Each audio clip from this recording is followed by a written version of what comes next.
आज का टॉपिक होगा आपका reduction of general equation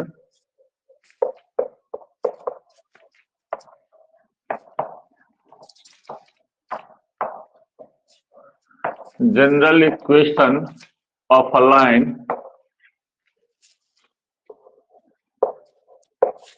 line to different standard form.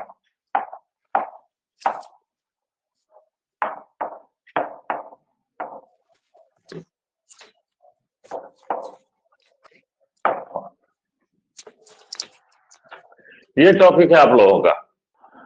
तो चलिए हम लोग जो है सो करने को डिफरेंट टाइप के फॉर्म देखे स्ट्रेट लाइन के। कौन कौन सा फॉर्म याद है आप लोगों को? पहला फॉर्म पढ़े हैं slope intercept form, slope intercept form. दूसरा 4-5 फॉर्म पर है जिसमें हम लोग रिड्यूस करेंगे। जनरल इक्वेशन जो हो आपका ax plus B Y plus C equals 0, उसको रिड्यूस करना सीखेंगे हम लोग। आज हम लोग स्लोप इंटरसेप्ट फॉर्म में जिसमें पॉइंट नहीं हो उस फॉर्म में रिड्यूस करेंगे। और दूसरा हो गया आपका इंटरसेप्ट फॉर्म,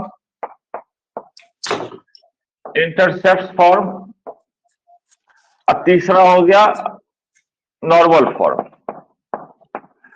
जो जनरल इक्वेशन है इसको हम इस तीनों फॉर्म में कन्वर्ट करना यानी रिड्यूस करना सीखेंगे। कहेगा कि बाकी जो बच गया पॉइंट स्लोप फॉर्म या 2 पॉइंट्स फॉर्म उसमें रिड्यूस नहीं कर सकते। बिल्कुल कर सकते हैं, लेकिन होगा क्या, उसमें एक जो पॉइंट जो है पासिंग जिस पॉइंट से पास कर रहा है यानी लाइन के एक पॉइंट को हम हर एक बच्चा अलग अलग ले लेगा तो क्या हो जाएगा, उसका फॉर्म दूसरे टाइप का आ जाएगा, डिफरेंट टाइप का आ जाएगा। उसमें स्लोप और इंटरसेप्ट तो सेम आ जाएगा लेकिन बाकी चीज अलग अलग आ जाएगा। इसलिए हम लोग जनरल इक्वेशन को सिर्फ इस 3 फॉर्म में रिड्यूस करते हैं। समझ रहे हैं भाई? कि मतलब कोई लाइन है तो यदि मान लो कि ये लाइन है x प्लस वाई इक्वल्स 4, ये देखो 1, इस पर 1 3 भी है, 2 2 भी है, इस पर 3 1 भी है, इस पर 1 माइनस 1 प्लस 5 भी है। इस तरह से बहुत से पॉइंट्स हैं। तो पॉइंट स्लोप फॉर्म में बदलने वक्त क्या हो जाएगा कि कोई भी पॉइंट लेके हम बदल सकते हैं, तो डिफरेंट बच्चे का अलग अलग आंसर आ जाएगा। इसलिए उसमें हम लोग नहीं बदलते हैं, सिर्फ हम लोग इस 3 फॉर्म में बदलते हैं, क्योंकि ना तो स्लोप कभी चेंज होगा किसी लाइन का और ना तो इंटरसेप्ट चेंज होगा। एक लाइन का चाहे किसी फॉर्म में लिखे स्लोप वही रहेगा। स्लोप क्या होता है? एक्स एक्सिस के साथ बना हुआ एंगल, तो एंगल तो चेंज होगा नहीं। किसी लाइन का स्लोप चेंज नहीं होगा, स्लोप तो वही रहेगा। एक्स एक्सिस के जब थीटा जो बना हुआ है वो एंगल तो चेंज नहीं होगा। एक लाइन के लिए, पर्टिकुलर लाइन के लिए फिक्स होगा, इंटरसेप्ट भी फिक्स होगा। एक्स एक्सिस के साथ वही, एक्स एक्सिस पर कितना कट किस जगह पर कट रहा है और वाई एक्सिस पर किस जगह पर कट रहा है ये भी फिक्स रहेगा किसी पर्टिकुलर लाइन के लिए। और तीसरा जो है, तो यदि हम ओरिजिन से यदि किसी लाइन पर परपेंडिकुलर जाते हैं, लाइन फिक्स है तो ये डिस्टेंस भी फिक्स रहेगा और इसका ये एंगल भी फिक्स रहेगा। इसलिए हम 3 फॉर्म में रिड्यूस करेंगे। ये अगला एक्सरसाइज आपका इसी 3 फॉर्म से रिलेटेड है। तो हम लोग देखते हैं। तो हमारा जनरल इक्वेशन क्या है? ax plus B Y plus C equal 0, जो आप अंडर 10 से पढ़ते आ रहे हो। आपका है जनरल इक्वेशन ऑफ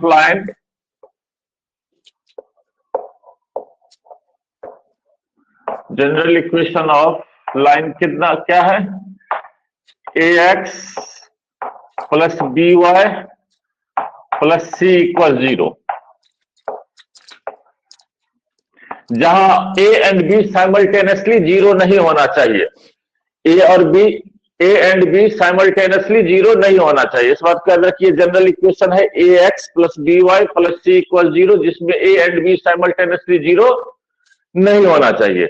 यदि a और b साइमल्टेनियसली 0 हो जाएगा तो क्या हो जाएगा? c equal 0। तो गौर करके देखिए, जैसे हमने दिया कि एक लिया कि c का मान 5 रख दिया, ax प्लस बी वाई अब प्लस 5 इक्वल 0, और यदि ए बी दोनों 0 हो गया तो 5 इक्वल 0 हो जाएगा, जो क्या हो जाएगा? ऐसा हो नहीं सकता है कभी। दोनों साइमल्टेनियसली 0 नहीं हो, एक 0 हो सकता है।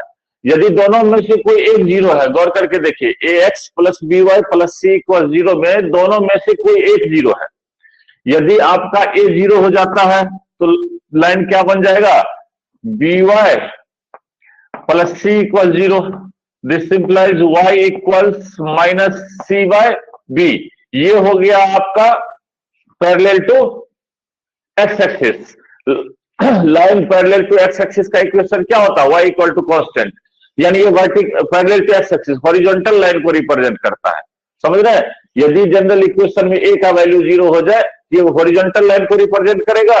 उसी तरह यदि बी 0 हो जाए, बी 0 हो जाए तो क्या हो जाएगा, A X plus C equal 0। This implies X equals कितना हो जाएगा, माइनस सी बाय ए, यानी एक्स इक्वल टू कांस्टेंट। कौन सा लाइन हो गया, वर्टिकल लाइन हो गया। देखिए इस केस में हॉरिजॉन्टल लाइन हो गया, इस केस में वर्टिकल लाइन हो गया। गौर करके देखिए, इस पर आप क्वेश्चन बना सकते हैं आगे में। यदि आपका जनरल इक्वेशन दिया हुआ है और ये कह रहा है कि ये जो है एक्स एक्सिस के पैरेलल लाइन को रिप्रेजेंट कर रहा है, इसका मतलब है कि इसके जो है एक्स के कोएफिशिएंट का वैल्यू कितना है, 0। फिर से सुन लीजिए, यदि एक जनरल इक्वेशन दिया हुआ है जिसमें यहां कोएफिशिएंट आर्बिट्री में दिया हुआ है, यानी एबीसीडी में दिया हुआ है, और फिर कह रहा है कि ये लाइन जो है तो एक्स एक्सिस के पैरेलल लाइन को रिप्रेजेंट करता है, हॉरिजॉन्टल लाइन को रिप्रेजेंट करता है, तो इसका वैल्यू क्या होगा, इसका वैल्यू 0 होगा। कोई भी लाइन जनरल इक्वेशन दिया हुआ है और आपको कह रहा है कि हॉरिजॉन्टल लाइन को रिप्रेजेंट कर रहा है, यानी एक्स एक्सिस के पैरेलल लाइन को रिप्रेजेंट कर रहा है, तो एक्स का कोएफिशिएंट 0 होगा। सिमिलरली यदि वो लाइन वाई एक्सिस के पैरेलल लाइन को रिप्रेजेंट कर रहा है, वाई एक्सिस के पैरेलल लाइन को रिप्रेजेंट कर रहा है, तो क्या कहेंगे, वाई का कोएफिशिएंट 0 होगा। अब देखिए, मान लीजिए ये दोनों 0 नहीं होता और सी इक्वल 0 हो जाता है, ये दोनों 0 नहीं होता और सी इक्वल 0 हो जाता, तब क्या हो जाएगा, तब इक्वेशन हो जाएगा A X plus B Y equal 0। ये होमोजीनियस इक्वेशन हो जाएगा। जानते हैं, नाम सुने होमोजीनियस इक्वेशन का कभी आप लोग? होमोजीनियस, एक समान, मतलब हर एक टर्म का डिग्री जब सेम होता है किसी एक्सप्रेशन में, हर एक टर्म का डिग्री सेम है। देखिए इसका भी डिग्री 1 है, इसका भी डिग्री 1 है, ये होमोजीनियस लीनियर इक्वेशन हो गया, होमोजीनियस फर्स्ट डिग्री इक्वेशन होगा। यही इसका भी इक्वेशन 2 होता, इसका भी इक्वेशन, इसका भी डिग्री 2 होता और इसका भी डिग्री 2 होता, तो हम लोग कहते हैं होमोजीनियस क्वाड्रेटिक इक्वेशन है। समझे? होमोजीनियस क्वाड्रेटिक इक्वेशन होता है A X square plus 2x X Y plus B Y square. देखिए होमोजीनियस क्वाड्रेटिक इक्वेशन हो गया, 0 के बराबर कर दिए तो इक्वेशन बन गया, तो होमोजीनियस इक्वेशन। तो जब भी होमोजीनियस इक्वेशन होता तो हमेशा ओरिजिन से पास करता, उसका एक 0-0 सॉल्यूशन होता है, क्योंकि देखिए 0-0 बैठाएंगे तो एलएचएस आरएचएस इक्वल हो जाएगा। तो जब एलएचएस आरएचएस इक्वल हो जाएगा तो ऑब्वियस है कि मतलब जो है 0-0 इसको सेटिस्फाई कर रहा है। यदि 0-0 सेटिस्फाई कर रहा है, इसका मतलब है कि लाइन जो है ओरिजिन से पास कर रहा है। तो यहां 3 बातें हुई, ये तीनों बातों को ध्यान रखिएगा। एक क्वेश्चन भी हम देंगे अभी, एनसीईआरटी का ही है वो क्वेश्चन। यदि इस इक्वेशन में, जनरल इक्वेशन का इंट्रोडक्शन पहले कर लेते हैं फिर बात करते हैं। यदि a इक्वल टू 0 कर रहा है, ये मान लो कि ये लाइन का इक्वेशन है, लाइन का इक्वेशन है ये, और आपका a इक्वल 0 हो रहा, तो L क्या हो जाएगा, L इज पैरेलल टू, इस पॉइंट को याद रखिएगा, लिख लीजिएगा, L is parallel to X axis. यही b इक्वल 0 हो जाए, इसका मतलब हो गया कि L is parallel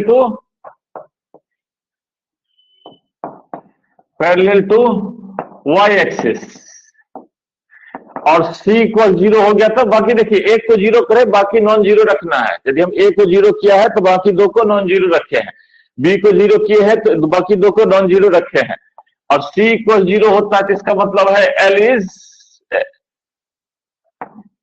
L is passing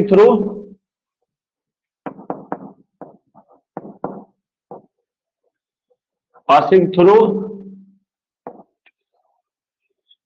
origin. ये होगा। हमने एक क्वेश्चन हम निकालते हैं, 1 मिनट होल्ड करिए, तब तक लिख लीजिए आप लोग।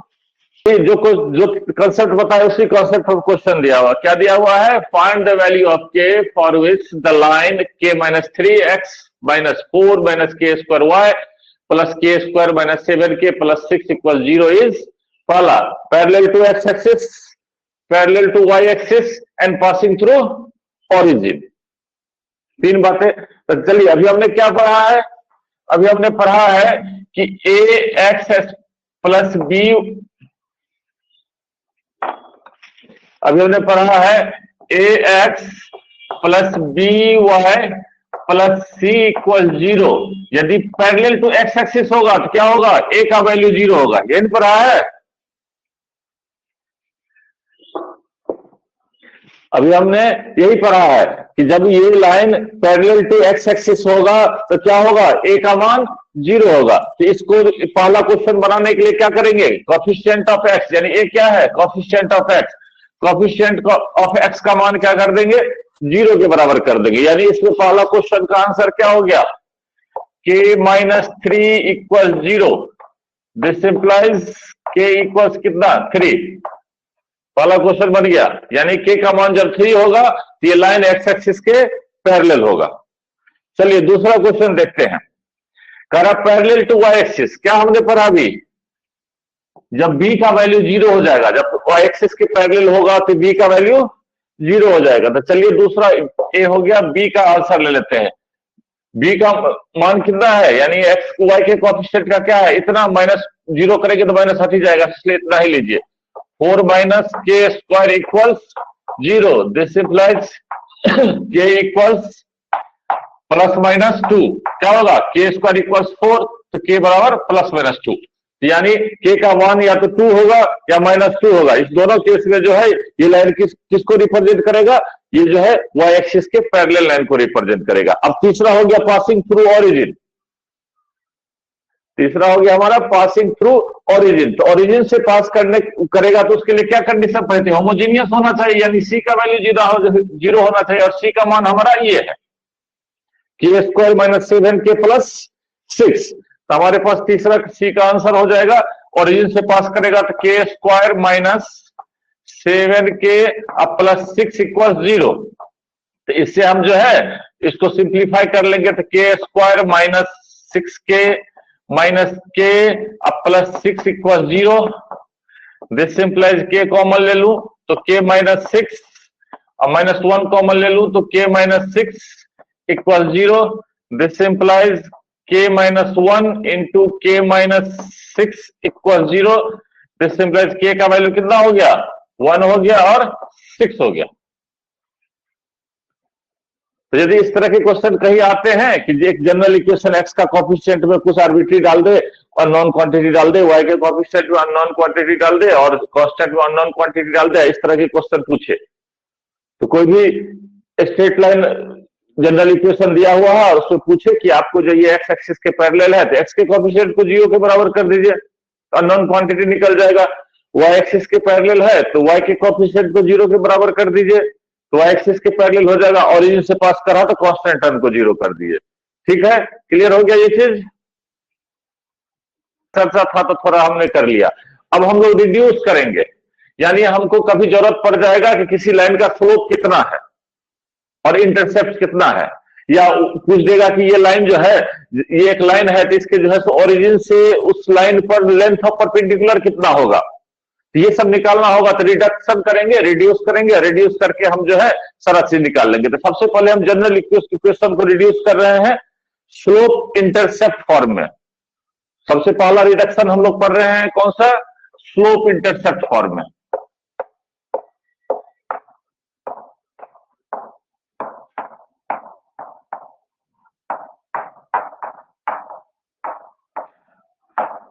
यानी हमारे पास जनरल इक्वेशन क्या दिया हुआ है, A X plus B Y plus C equal 0। इसको रिड्यूस करके किस फॉर्म में लाना है, y equals M X plus C, इस रूप में कन्वर्ट करना है हमको। इसको हमको क्या करना है, इस रूप में कन्वर्ट करना है। मतलब जो है कोई जनरल इक्वेशन दिया A X plus B Y plus C equal 0, तो y equal to M X plus C के रूप में कन्वर्ट करना है। इससे हमको क्या हो जाएगा, रिड्यूस हो जाएगा। तो x का जो कोएफिशिएंट होगा वो m होगा, यानी हम स्लोप निकाल सकते हैं देख के।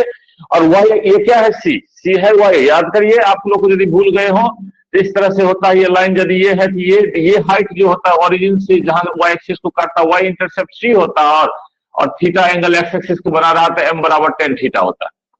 तो स्लोप और इंटरसेप्ट निकल सकता है। कौन सा इंटरसेप्ट, y इंटरसेप्ट। इस फॉर्म में रिड्यूस करते हैं तो कुछ नहीं है, सिंपल क्या करना है, रिडक्शन बहुत बड़ी बात नहीं है। देखिए क्या करना है, y के कोएफिशिएंट को 1 बना देना है, बाकी सबको दूसरे साइड ले आना है। y को एक साइड रख लीजिए, y के कोएफिशिएंट को 1 बना दीजिए, अब बाकी सारे जो है दूसरे साइड ले लीजिए, अपने आप हो गया। तो चलिए इसमें देखते हैं बी वाई इक्वल्स कितना हो जाएगा, minus A X minus C, तो y इक्वल्स कितना हो जाएगा, minus A by B X plus minus C by B. तो यानी आपके पास देखिए कैसा बना, y इक्वल्स, इसको ब्रैकेट में डाल देते हैं, जिससे minus A by B into X plus minus C by B.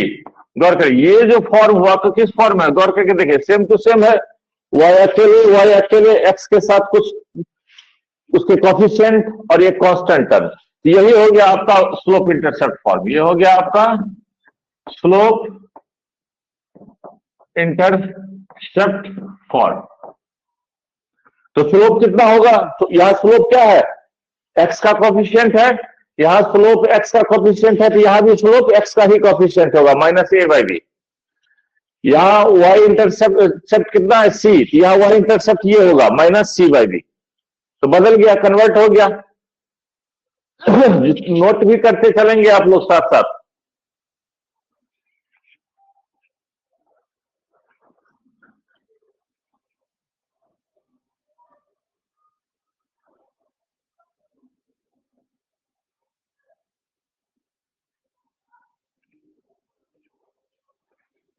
चलिए तो यहां देखिए, यदि आपको जनरल इक्वेशन दिया हुआ है तो बिना रिड्यूस किए हुए भी हम स्लोप और वाई इंटरसेप्ट निकाल सकते हैं। तो यहां गौर करिए, स्लोप का वैल्यू कितना हो गया, स्लोप का वैल्यू हो गया minus of A by B.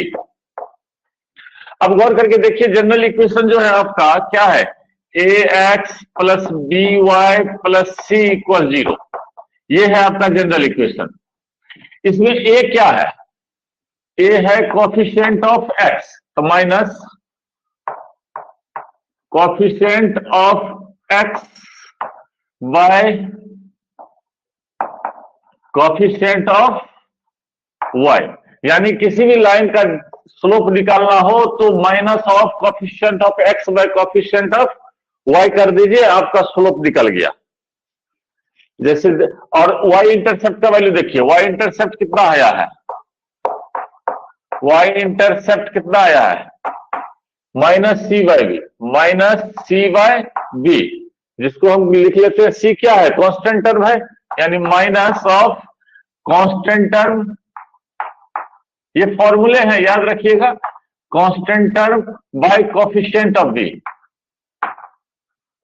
Coefficient of B.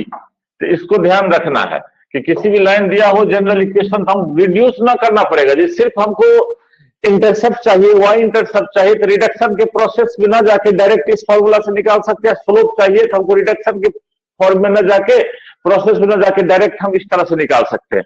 जैसे एग्जांपल हम देते हैं आपको,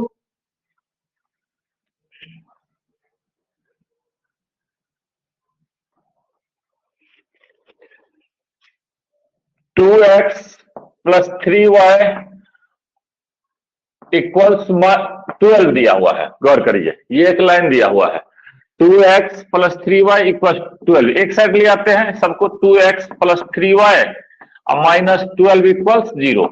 अब देखिए हमको चाहिए स्लोप m, m बराबर कितना, minus coefficient of x, x का कोएफिशिएंट क्या है 2, y coefficient of y, y का कोएफिशिएंट क्या है 3, निकल गया, यानी tan थीटा का वैल्यू निकला माइनस 2/3। और y इंटरसेप्ट कितना निकला c, यानी y इंटरसेप्ट, y इंटरसेप्ट लिख ही देते हैं, y इंटरसेप्ट का वैल्यू कितना निकलेगा, minus constant term, constant term कितना है यहां minus 12 by coefficient of b, b का कोएफिशिएंट क्या है 3, तो कितना हो जाएगा माइनस माइनस प्लस, 3 4 जा 12, यानी 4 हुआ। यानी दिक्कत दिखता है ना, और नीचे वाला नहीं दिख रहा है ना, नीचे ज्यादा हो गया, इसको कैमरा नीचे करना पड़ेगा। अच्छा ठीक है कोई बात नहीं, यहां कर देते हैं। तो y इंटरसेप्ट कितना हो गया, y इंटरसेप्ट हो गया आपका, देख लीजिए minus constant term, constant term कितना है माइनस 12, और कोफिशिएंट ऑफ बी कितना है 3, तो माइनस माइनस कट गया, 3 4 जा यानी 4। गौर करिए, तो ये जो लाइन है 2x प्लस 3y इक्वल्स 12, इसका स्लोप कितना निकला -2/3, यानी टेन थीटा का वैल्यू नेगेटिव आया। क्या बता रहा है ये?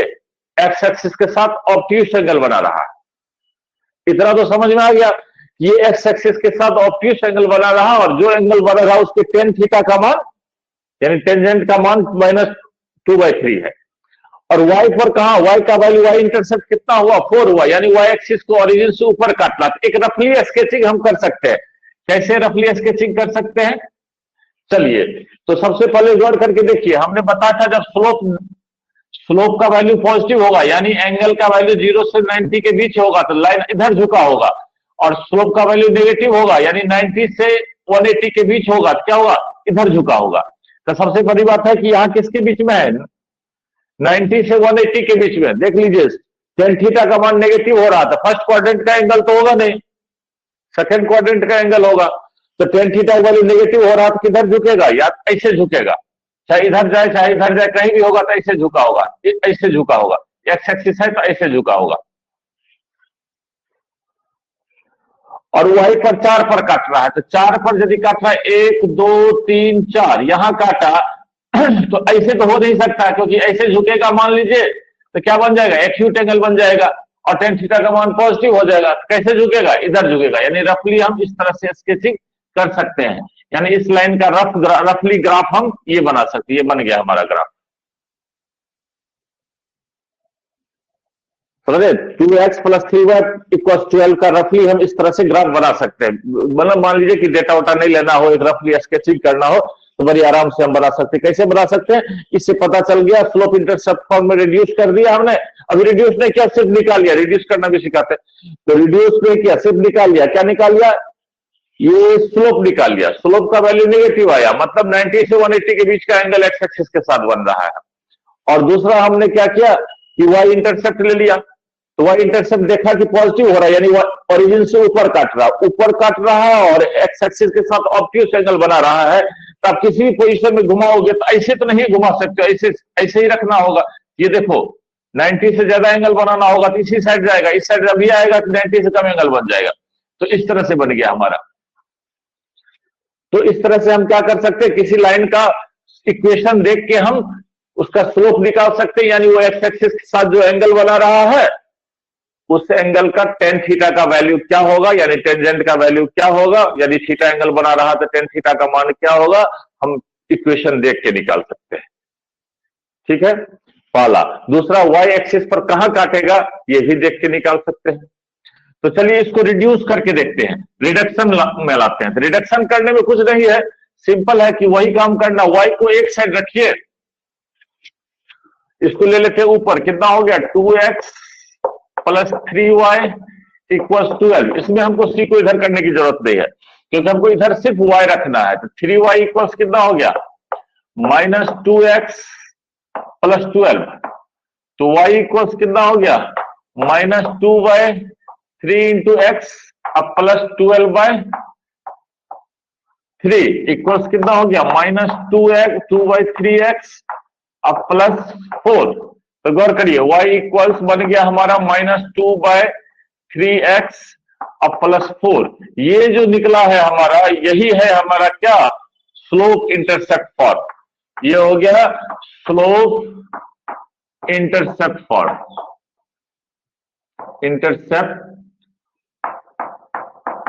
इंटरसेप्ट फॉर्म यानी y इक्वल्स mx प्लस सी। m का मान कितना है? -2/3। c का मान कितना है? 4। समझ में आ गया? अब हमारे पास आ जाता है, हटा दें इसको, अब हमारे पास आ जाता है इंटरसेप्ट फॉर्म में रिड्यूस करना। तो चलिए इंटरसेप्ट फॉर्म में रिड्यूस कर लेते हैं।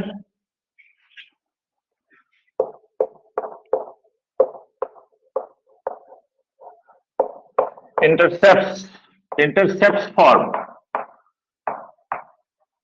प्लूरल है, याद रखिए। उसमें स्लोप इंटरसेप्ट था, यानी इंटरसेप्ट फॉर्म कैसा होता है याद करके देखिए। x/a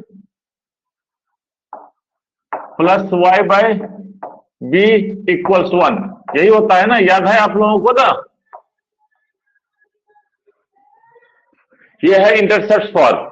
इसमें हमको कन्वर्ट करना, यानी इसमें जो है इस इक्वेशन को एक बार हम आपको इंट्रोड्यूस करा दे फिर से। एक्स एक्सिस पर यदि एक्स इंटरसेप्ट यदि ए है, एक्स इंटरसेप्ट का मतलब ओरिजिन जिस पॉइंट पर काट रहा है वहां तक का distance with proper sign. Left में काटेगा नेगेटिव एक्स एक्सिस पर, राइट में काटेगा तो पॉजिटिव।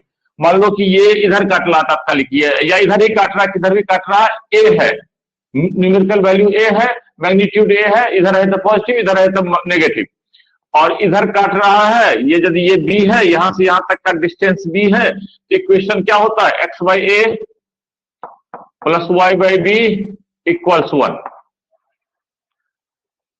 ये हम लोग पढ़ चुके हैं। आज हम लोग जनरल इक्वेशन, हम लोग जनरल इक्वेशन, चूंकि ए बी मैच कर रहा है इसलिए हम थोड़ा बदल रहे हैं। A X plus B Y plus C equal 0, ये है हमारा जनरल इक्वेशन। इसको हमने रिड्यूस करना है किस फॉर्म में, इंटरसेप्ट फॉर्म में। इसको हमने रिड्यूस करना है इंटरसेप्ट फॉर्म में। तो इंटरसेप्ट फॉर्म का फॉर्म देखिए कैसा है भाई, एक्स का कॉफिशिएंट 1/a है, वाई का कॉफिशिएंट 1/b है, राइट साइड में 1 है। सबसे पहला काम क्या करना है, राइट साइड में 1 है, गौर करिए। 1 कैसे बनाओगे आप, तो 1 तो यहां तो राइट साइड में 0 है, तो सबसे पहले आप इसको उठा के इधर कर दो, इसको उठा के इधर कर दो, और जितना जो जब इधर पहले कर ही लो, तो A X plus B Y equals minus C. चलो अब 0 तो नहीं रहा, अब हमने क्या करना है, माइनस सी से दोनों साइड डिवाइड कर देना है। तो माइनस सी से हमने दोनों साइड डिवाइड कर देना है, तो ये 1 बन जाएगा अपने आप, राइट में 1 बनाना है, तो दोनों साइड माइनस सी से डिवाइड कर दिए। ए एक्स अपॉन कितना हो जाएगा, minus C plus B Y upon minus C equals 1। Right में तो 1 आ गया, राइट में 1 आ गया। अब हमको क्या करना है, अब हमको करना है कि जो x के न्यूमरेटर में a है इसको हटाना है। यहां से ऊपर ले जाएंगे तो क्या हो जाएगा, सोच के देखिए, फ्रैक्शन का कॉन्सेप्ट तो आप लोग को आता ही होगा। माइनस सी बाई ए लिख सकता हूं क्या इसे,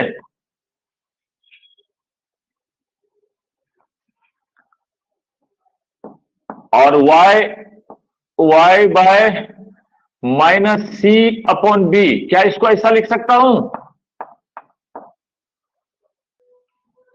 तो हमने देखा कि ये किस तरह से बन गया, गौर करिए, x अपॉन ए, ये तब नंबर हो गया, x upon A plus equivalent कर दीजिए, ट्रिपल साइन डाल देते हैं, y अपॉन बी इक्वल्स 1 हो गया। देखिए कन्वर्ट हो गया किसमें,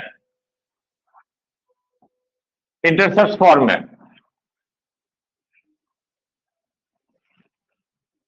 कन्वर्ट हो गया इंटरसेप्ट फॉर्म में। ए का वैल्यू कितना आया, माइनस सी अपॉन ए, बी का वैल्यू कितना आया, माइनस सी अपॉन बी। गौर करिए, थोड़ा हमको लगता है कि हमारा क्या हो गया, गौर करके देखिए, यहां लिख देते हैं, कोई दिक्कत नहीं है, इसको हमने यहां लिख दिया। ये देखिए ये फॉर्म कैसा हो गया, X upon A plus Y upon B equals 1 आ गया उसी रूप में। गौर करिए इंटरसेप्ट फॉर्म में, यही था ना, एक्स अपॉन ए वाई अपॉन बी इक्वल्स 1। चलिए एक एग्जांपल पहले देख लीजिए, तब आपको ठीक से समझ में आएगा। इसको हटा देते हैं, आपके बुक से ही एग्जांपल ले लेते हैं। आपकी बुक का दूसरा क्वेश्चन है, दूसरा का दूसरा ले लेते हैं। 3x minus 4y equals 10, exercise 21.5।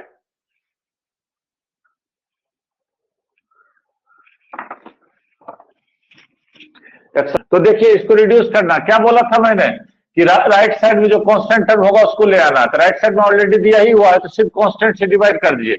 3xy 10 minus 4y bye 10 equals 1, तो कितना हो गया, x upon 10/3 plus y upon 10 bye minus 4, 10 bye minus 4 is equals 1।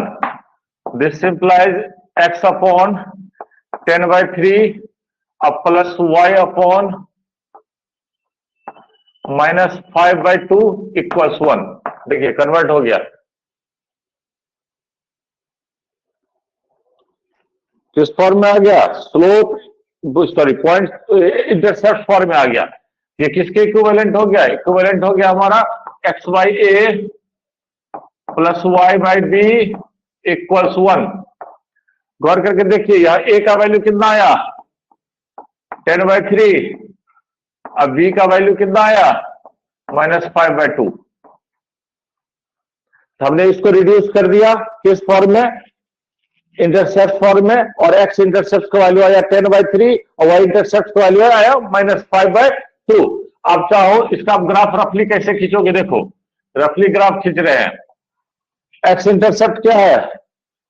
10/3। 10/3 मतलब 3 पॉइंट समथिंग पॉजिटिव है, तो 1 2 3 4 लगभग ये हो गया 10/3। चलिए, अब वाई इंटरसेप्ट कितना है? -5/2। नेगेटिव पोर्शन वाई में 1 2 3 4 कहां? 5/2 मतलब 2.5 यहां। अब इसको मिला के सीधा बना दीजिए, हो गया। रफली स्केचिंग कर लिया, लाइन तैयार। तो चलिए, तो फिर जो है इसको करने का मतलब यहां फॉर्मुलेट कर लेते हैं इसको। तो देखिए, हमने जो अभी तोड़ा है तो क्या निकाला है? ए एक्स क्या था हमारा? जनरल इक्वेशन क्या था? A X plus B Y plus C equal 0। इसको हमने रिड्यूस जब किया था, इसको जब हमने रिड्यूस किया इंटरसेप्ट फॉर्म में, तो हमारा बन गया X by minus C by A plus Y by minus C by B equals 1। यानी गौर करिए, ए का वैल्यू कितना आया? ए क्या है? एक्स इंटरसेप्ट का वैल्यू कितना आया? माइनस सी बाई ए, यानी कितना? Minus of coefficient constant term. Constant, ये फॉर्मूले हैं आपके, constant term by coefficient of x. ये फॉर्मूले हो गए आपके, ये फॉर्मूले सब याद रखना है। और बी इक्वल्स हो गया वाई इंटरसेप्ट जो कि कितना है? माइनस सी बाय बी, जो कि कितना हो गया? Minus constant term by coefficient of Y. गौर करिए, हमने जब स्लोप इंटरसेप्ट फॉर्म बनाया था तब भी वाई इंटरसेप्ट निकाला था, तब भी यही आया था। देख लिए, कोई डिफरेंस नहीं है। तब भी हमारे पास यही आया था, माइनस सी बाई बी ही आया था, अभी भी माइनस सी बाई बी आएगा। ये इंटरसेप्ट कभी चेंज होगा ही नहीं, चाहे आप किसी फॉर्म में बदलो लाइन को, एक्स एक्सिस और वाई एक्सिस को उसी जगह पर काटेगा ना। तो ये आप जो है बिना रिड्यूस किए हुए निकाल सकते। यदि आपको पूछे एक्स इंटरसेप्ट कितना होगा, तो माइनस सी बाई ए कर दीजिए। वाई इंटरसेप्ट कितना होगा, तो माइनस सी बाई बी कर दीजिए। और एक तीसरा तरीका भी है कि जो हम यहां लिख देते हैं, to find X intercept put Y बराबर 0। यदि y बराबर 0 पुट कर देते हैं और x का जो मान निकलता है वो x इंटरसेप्ट हो जाता है। और y इंटरसेप्ट के लिए क्या करना है? y इंटरसेप्ट के लिए पुट करना है x इक्वल 0। तो उसमें जो y का मान निकलेगा वो हो जाएगा हमारा y इंटरसेप्ट। तो आप जरूरी नहीं है कि रिड्यूस करो, फॉर्मूला याद रखो, लेकिन फॉर्मूला याद रहना चाहिए। बच्चे हैं, पढ़ने वाले हैं, तो आपको फॉर्मूला याद रहना चाहिए। लेकिन आप क्या कर सकते हो? शॉर्टकट में निकाल सकते हो। यदि y बराबर 0 पुट कर देते हो, जैसे इसी इक्वेशन में हमने x इंटरसेप्ट चाहिए, तो हमने क्या करना है? y इक्वल टू 0 पुट कर देना है। यदि y इक्वल 0 पुट कर देंगे तो ax ये तो 0 हो जाएगा, प्लस c इक्वल 0 हो जाएगा, तो x इक्वल कितना आया? माइनस सी बाई ए आ गया x इंटरसेप्ट। हमने y इंटरसेप्ट निकालना है, तो y इंटरसेप्ट निकालने के लिए x बराबर 0 पुट कर दिया, तो क्या बच गया? ये तो गायब हो गया। तो B Y plus C equal 0, तो y का मान कितना आया? Minus C by B. तो आ गया हमारा y इंटरसेप्ट। तो x इंटरसेप्ट और y इंटरसेप्ट निकालने का सिंपल तरीका है कि आप इक्वेशन में x इक्वल 0 पुट कर देना तो y इंटरसेप्ट निकल जाएगा, और y इक्वल 0 पुट कर देना है तो x इंटरसेप्ट निकल जाएगा। ये बहुत बड़ी बात है, रिड्यूस करने वक्त समझ में आ ही गया होगा क्या करना है। कांस्टेंट टर्म यदि इधर हो तो उधर कर दीजिए, उधर है तो और बढ़िया बात है। और जो कांस्टेंट टर्म है डिवाइड कर दीजिए, एक्स के कोएफिशिएंट को ऊपर से नीचे उतार दीजिए, बन गया आपका, रिड्यूस हो गया। यहां तक क्लियर? और एक क्वेश्चन बता दूं क्या? एक क्वेश्चन और बता देता हूं। इसी में है 6 नंबर क्वेश्चन, 3x + 2y को, ये तो हमने अभी कुछ देर पहले बताया ही था। 3 नंबर क्वेश्चन, √3y - 3x = 3 दिया हुआ, √3y - 3x = 3, ये इक्वेशन है। क्या करना है, कांस्टेंट टर्म इधर है ही, डिवाइड कर दीजिए, तो √3y बाय कितना हो गया 3 - 3xy 3 = 1, तो हो गया आपका y अपॉन ये दोनों कट जाएगा, √3 इसमें से तो √3 बचेगा, अब माइनस एक्स बाय ये 3 कट जाएगा तो 1 बचेगा, इक्वल्स 1। तो ऐसे इसको फॉर्म में सही तरीका से लिखिए, x by -1 plus y by √3 = 1 हो गया। किसमें कन्वर्ट हो गया? इंटरसेप्ट फॉर्म में। x इंटरसेप्ट कितना हुआ? a का वैल्यू हो गया -1 और b का वैल्यू कितना हो गया √3। आपने रफली स्केचिंग करना है तो -1 इधर हुआ, √3 लगभग यहां हुआ, पॉजिटिव है तो ऐसे खींच दिया, रफली स्केचिंग कर दिया लाइन का इक्वेशन, इस इक्वेशन का ग्राफ बना लिया हमने। ठीक है, तो ये टाइप का क्वेश्चन बन जाएगा कि नहीं बन जाएगा, कि फिर से बताना पड़ेगा? चलिए, अब है लास्ट नॉर्मल फॉर्म। इसको समझना है, थोड़ा ढंग से समझना। ये दोनों तो बड़ा आसान है, एकदम आराम से जो है कर दोगे, कोई फर्क नहीं पड़ता। तीसरा में हमको ध्यान रखना होता, क्यों ध्यान रखता है उसको समझाते हैं अभी। तीसरा बड़ा इंपॉर्टेंट है, इसको ध्यान रखना होगा।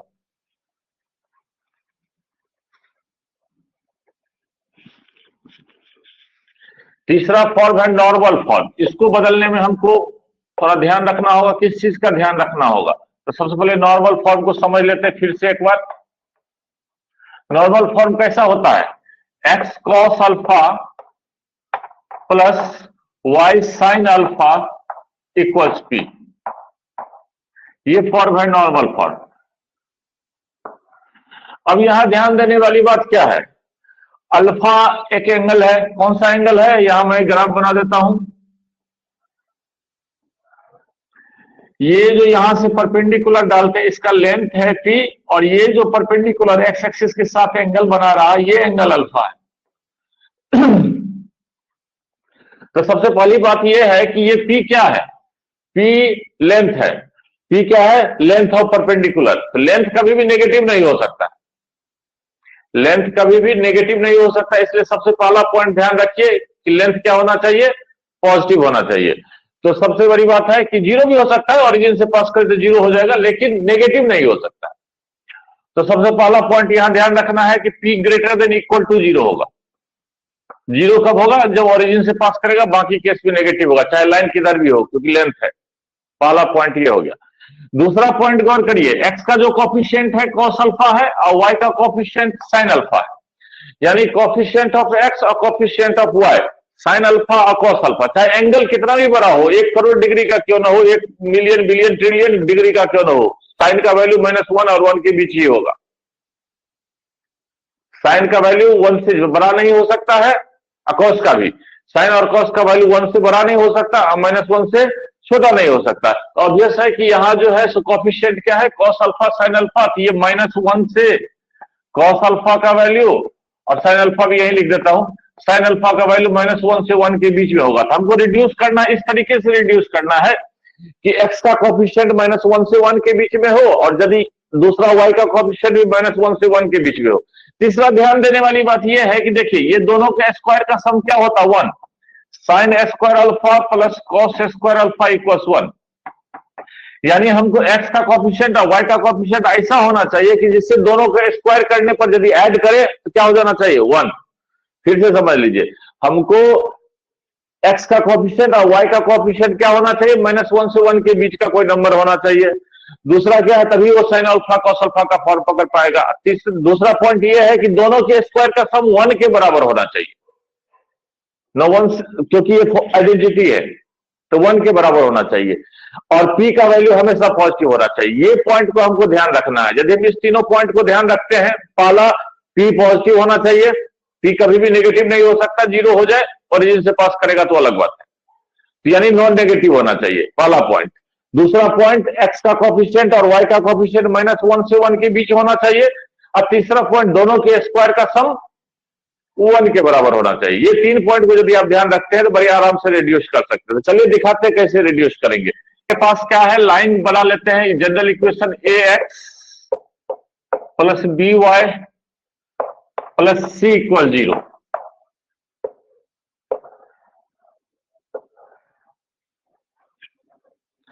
अब यहां से हमको सोचना शुरू करना है कि क्या करना है। ऐसा करना है, राइट साइड में P का वैल्यू है और राइट साइड में जो P है पॉजिटिव है, राइट साइड जो P है पॉजिटिव है, तो इसके लिए हमको देखना होगा C क्या है, C पॉजिटिव है या नेगेटिव है। यदि ये C पॉजिटिव हो, ये C पॉजिटिव हो, दो क्वेश्चन भी ले लेता हूं, पहले क्वेश्चन से ही इसको समझाता हूं। जैसे कहा गया इक्वेशन इनटू नॉर्मल फॉर्म, एक ले लेता हूं। आपकी बुक का पहला क्वेश्चन है, पहले इसको एग्जांपल से समझाता हूं। √3x minus Y, √3x plus Y अब -8 इक्वल 0, एक हो गया। एक दूसरा ले लेता हूं, हाँ, 3x minus 4y plus 10, 3x minus 4y plus 10 equal 0। दो एग्जांपल ले लेता हूं और दोनों को पहले रिड्यूस करता हूं, फिर बात करता हूं आर्बिट्री वाले थ्योरी की।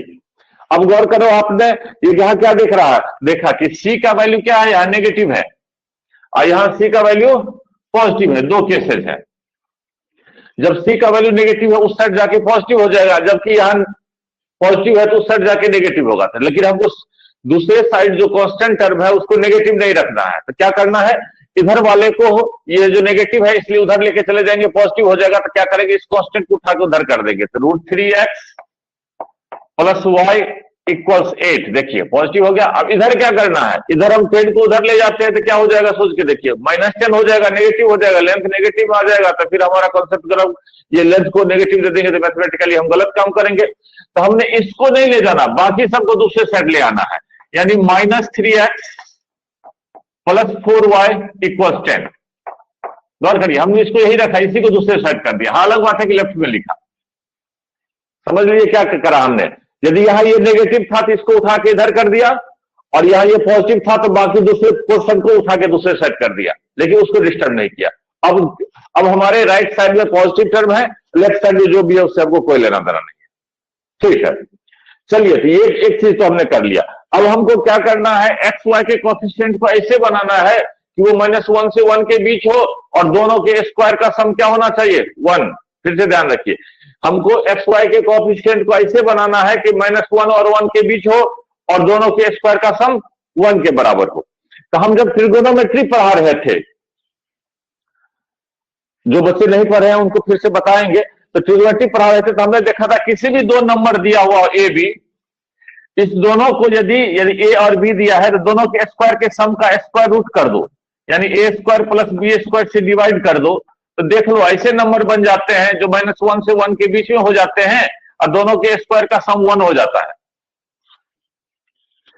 अब ये इसका स्क्वायर करिए और फिर इसका स्क्वायर करिए, जोड़िए, देखिए दोनों का वैल्यू जोड़ने पर 1 होता है कि नहीं होता है। यदि हम इसका स्क्वायर कर दें और इसका स्क्वायर कर दें, ऐड करें, क्या हो जाएगा, A square by A square plus B square, अब plus B square by A square plus B square.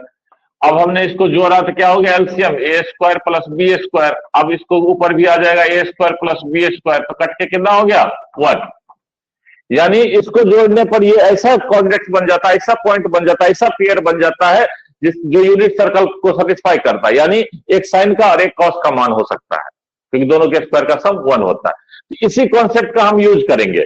यानी हमको क्या करना है, ए बी के जगह पर क्या दिया हुआ, देखो ए बी के जगह पर दिया है, ए के जगह √3 है और बी के जगह 1 है, यानी हमको दोनों साइड क्या करना है, डिवाइड करना है। किससे डिवाइड करना है, डिवाइड करना है किससे, √a स्क्वायर, ए के जगह स्क्वायर की जगह √3 का स्क्वायर प्लस बी स्क्वायर 1 का स्क्वायर, कितना हो जाएगा ये 3 अब +1, रूट लगा हुआ 4 हो गया, रूट लगा हुआ तो 2 हो गया, 2 से डिवाइड कर दिए, इसको नेगेटिव नहीं लेना है।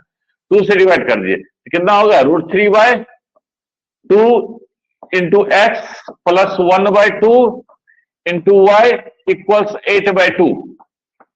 तो कितना हो गया √3/2x प्लस 1/2y इक्वल्स 4। अब गौर करके देखो, ये जिस एंगल का ये साइन है उसी एंगल का ये कॉस है, और जिस एंगल का ये कॉस है उसी एंगल का ये साइन है।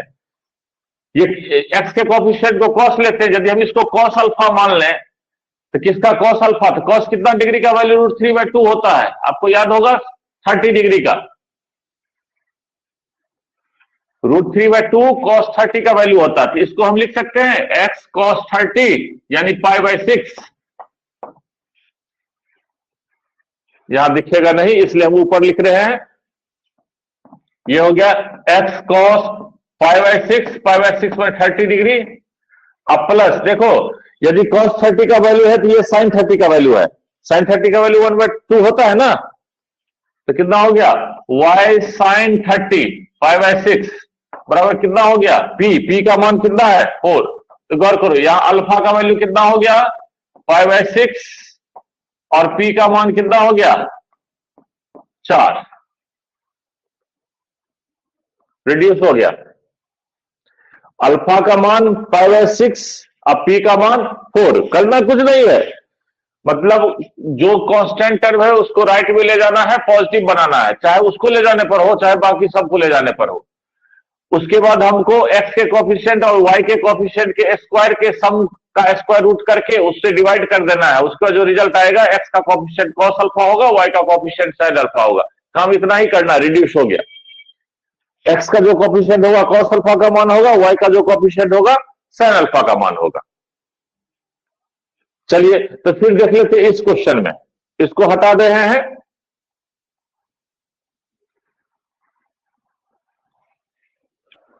अब यहां देखिए, यहां हमने इसको इधर कर दिया, अब इसको क्या करना है फिर डिवाइड करना है। किससे डिवाइड करना है,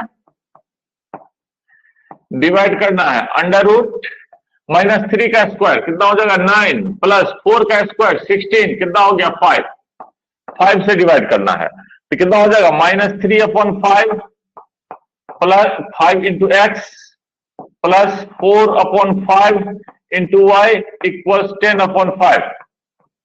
गौर करके देखो, इन दोनों के स्क्वायर का सम 1 के बराबर हो रहा है। इसका स्क्वायर करोगे 9/25, इसका स्क्वायर करोगे 16/25, दोनों को ऐड करोगे 9 प्लस 16 25/25, तो कितना हो गया 1। तो दोनों के स्क्वायर का सम 1 हो गया, तो एक कॉस हो गया तो दूसरा साइन हो गया। तो इसको हम कॉस अल्फा का वैल्यू इतना हो गया और साइन अल्फा का वैल्यू इतना हो गया, अब पी का मान इतना हो गया। तो कॉस अल्फा बराबर कितना हो गया हमारा -3/5 और साइन अल्फा बराबर कितना हो गया हमारा 4/5 और पी का मान कितना हो गया 5 2 10, तो 2 रिड्यूस हो गया। ये हो गया रिड्यूस्ड फॉर्म। इसमें अल्फा का मान पूछे कॉस अल्फा साइन अल्फा, तो ये हो गया, पी का मान ये हो गया। तो समझ लीजिए क्या करना था, यदि कांस्टेंट टर्म को पॉजिटिव बनाना है हम लोगों को, यदि नेगेटिव है तो दूसरे साइड लेके चल जाइए, पॉजिटिव है तो बाकी सबको दूसरे साइड लेके आ जाइए। काम वैसे ही करना है, दोनों को √a² प्लस b² से डिवाइड कर दीजिए, अपने आप जो है ये क्या हो जाएगा रिड्यूस हो जाएगा। किस फॉर्म में, नॉर्मल फॉर्म में। तो चलिए इसको हमने क्या कर रहा है कि आर्बिट्री फॉर्म में कर लेते हैं।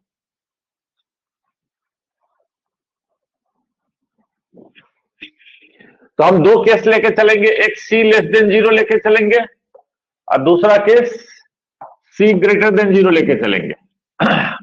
जब c<0 लेके चलेंगे तो -c पॉजिटिव हो जाएगा, तो इस केस में जो है ax plus by is equal to -c कर देंगे। अब ये c नेगेटिव था तो -c पॉजिटिव हो गया। अब डिवाइड कर देना है, कैसे वर्किंग रूल है ये, डिवाइड कर देना है किससे, √a² प्लस b² से। क्या हो जाएगा a/√a² plus b² x plus b/√a² plus b² into y equals -c/√a² plus b² बन गया। ये हो गया कौन सा फॉर्म, नॉर्मल फॉर्म। ये हो गया हमारा normal form. Normal form. Cos alpha का वैल्यू कितना हो गया हमारा, ए upon under root A square plus B square, और साइन अल्फा का मान कितना हो गया, B upon under root A square plus B square, और पी का मान क्या हो गया यहां इस केस में minus C upon under root A square plus B square. ये हो गया फॉर्मूलेशन, नोट कर लें।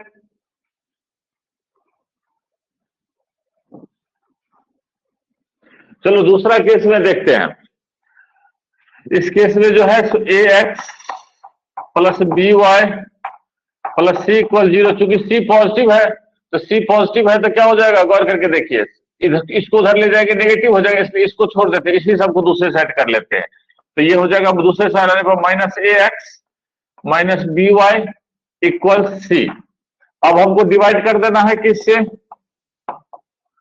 डिवाइड कर देना है, under root minus A square minus B square से डिवाइड बाई इतना, तो minus A upon under root A square plus B square into X plus minus B upon under root A square plus B square into Y equal C upon under root A square plus B square. आ गया slope intercept form, sorry normal form में reduce हो गया। ये cos alpha का value कितना हो गया, कॉस अल्फा का वैल्यू हो गया minus A by under root A square plus B square.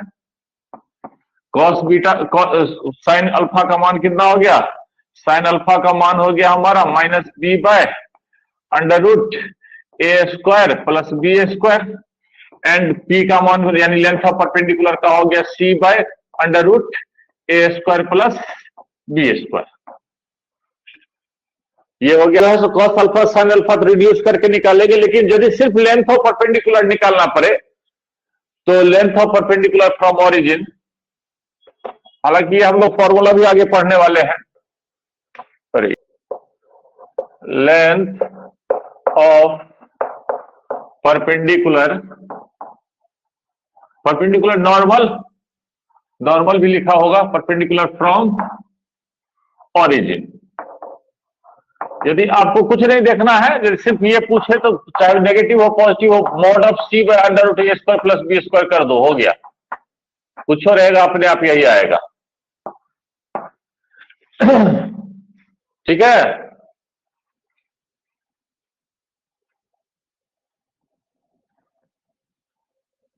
जैसे आपका क्वेश्चन ले लेते हैं, X minus Y equals 4, X minus Y equals 4, आपके book length of perpendicular P निकालना है, तो क्या करना, कुछ नहीं, mod of 4 by under root A square plus B square. A कितना है 1, 1 का स्क्वायर 1 हुआ, बी है माइनस 1, 1 का स्क्वायर 1 ही हो गया, कितना हो गया 4 बाय रूट 2, यानी कितना 2 रूट 2 हो गया, निकल गया।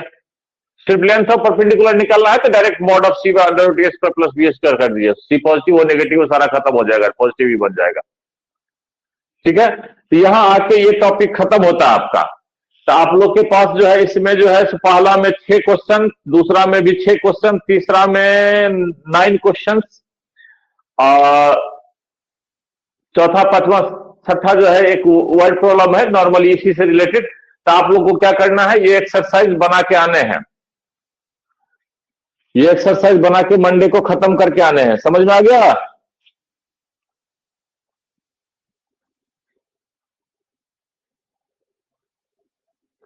समझ में आया रे बालक बालिका सब?